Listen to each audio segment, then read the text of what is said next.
உங்களுக்கு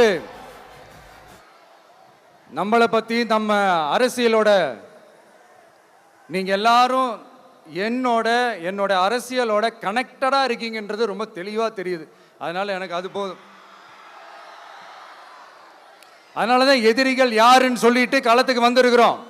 அதனால அவங்கள மட்டும் தான் எதிர்ப்போம்.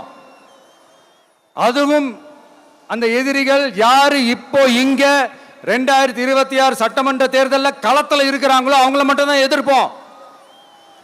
சும்மா களத்திலே இல்லாதவங்களையும், களத்துக்கும் அவங்களுக்கும் சம்பந்தமே இல்லாதவங்களையும் எதிர்க்கிற ஐடியாலாம் இல்ல பாஸ். நீங்க கேட்கிறீங்கன்றதுக்காக எதிர்த்துட்டு இருக்க முடியாது பாஸ். எங்களுக்கு நிறைய வேலை இருக்குது.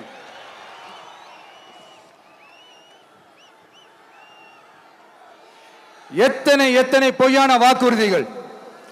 வந்த உடனே நீட்டை ரத்து செய்வோம், கல்வி கடனை ரத்து செய்வோம், கேஸ் சிலிண்டருக்கு மானியமா 100 ரூபாய் தருவோம், என்னெல்லாம் அடிச்சு விட்டுட்டு இன்னி வரைக்கும் கேட்கிறேன், இதெல்லாம் சொன்னாங்களே செஞ்சாங்களா? இவங்க எப்பவுமே இப்படிதான், சொல்றது ஒண்ணு செய்யறது ஒண்ணு. திமுகவும் பிரச்சனைகளும் ஃபெவிகால் போட்டு ஓட்டின ஃப்ரெண்ட்ஸ் மாதிரி ஒன்னிலிருந்து ஒன்னை பிரிக்கவே முடியாது. இப்போ ஈரோடு பகுதியில் இருக்கிற பிரச்சனையை பத்தி பேசுவோம். பெரியார் பேரை மட்டும் சொல்லிக்கிட்டு எப்படி அவரோட கொள்கைகளுக்கு எதிராக செயல்படுறாங்களோ அப்படிதான் இந்த மஞ்சள் நகரத்தோட மஞ்சளுக்கும் ஒண்ணும் பண்ணல, மஞ்சள் விவசாயிகளுக்கும் ஒண்ணும் பண்ணல. ஆராய்ச்சி மையம், சிறப்பு மையம்னு கோடி கோடியா டெண்டர் விட்டாங்க, பேருக்கு கட்டிடத்தை கட்டினாங்க. ஆனா உலகமே போட்டி போட்டு வாங்குற மஞ்சளை மதிப்பு கூட்டி விற்பனை செய்ய, அதாவது அதோட வேல்யூ இன்க்ரீஸ் பண்ணி நம்ம விவசாயிகளுக்கும் இந்த மாவட்ட மக்களுக்கும் நன்மை செய்ய இதுவரைக்கும் என்ன செஞ்சிருக்காங்கன்னு யோசிச்சு பார்த்தா ஒரு பெரிய ஜீரோ தான். கரும்பு நெல்லுக்கு அரசாங்கம் விலை பிக்ஸ் பண்றாங்க, அதையும் ஒழுங்கா பண்றதில்ல. ஒவ்வொரு முறையும் பிரச்சனை. அங்க நெல் கொள்முதல் செய்யறதுல ஊழல். சரி, நாம கஷ்டப்பட்டு விளைய வச்சது வீணா போக கூடாதுன்னு நினைச்சு நம்ம விவசாயிகள் கேட்கிற லஞ்சத்தை கொடுத்தாலும் அதுக்கப்புறம் கூட அந்த கொள்முதல் ஒழுங்கா நடக்கிறது இல்லை. அதையும் தாண்டி ஏதோ ஒரு விலை விவசாயிகளுக்கு கிடைக்குது. அப்படிலாம் இல்லாம ஒழுங்கா நேர்மையா நம்ம மஞ்சளுக்கும் நியாயமான விலை பிக்ஸ் பண்ணி தரமான விதைகளை கொடுத்தா என்ன குறைஞ்சா போயிடுவாங்க? இதெல்லாம் யோசிக்கிறதுக்கு அவங்களுக்கு நேரமே இல்லை. 24x7 அவங்களோட யோசனை என்ன தெரியுமா? இந்த விஜயை எப்படி முடக்கலாம், தமிழக வெற்றி கழகத்தை எப்படியெல்லாம் முடக்கலாம், அப்படிதான் அவங்களுடைய சிந்தனையே 24x7. எத்தனையோ வருஷத்துக்கு முன்னாடி நம்ம காளிங்கராயர் நதிகளின் இணைப்புக்கு முன்னோடியா இருந்தார். பவானி ஆத்துல வர அதிகமான தண்ணீர் அணை கட்டி தேக்கி தண்ணீர் வறட்சியான பகுதிகளுக்கு அனுப்பினாரு. ஆனா இன்னைக்கு இவ்வளவு நவீன வசதிகள் இருந்தோம், இவ்வளவு சயின்ஸ் வளர்ச்சிகள் இருந்தோம், இவ்வளவு டெக்னாலஜி வளர்ச்சிகள் இருந்தோம், அவங்க வாக்குறுதியில் ஒன்று கொடுத்தாங்கல்ல, பவானி நொய்யலாறு அமராவதி 6 இணைப்பு திட்டத்துக்கு ஒரு துரும்ப கூட கிள்ளி போடல. வாக்குறுதி நம்பர் 103 சொன்னாங்களே செஞ்சாங்களா? சரி, இதாவது ஒரு பெரிய ப்ராஜெக்ட் வைங்க. ஆறுகளை சுத்தப்படுத்த பல்லாயிரம் கோடி நிதி ஒதுக்குவோம், தமிழ்நாட்டில் உள்ள ஆறுகளை சுத்தப்படுத்துவோம்னு சொன்னாங்களே செஞ்சாங்களா?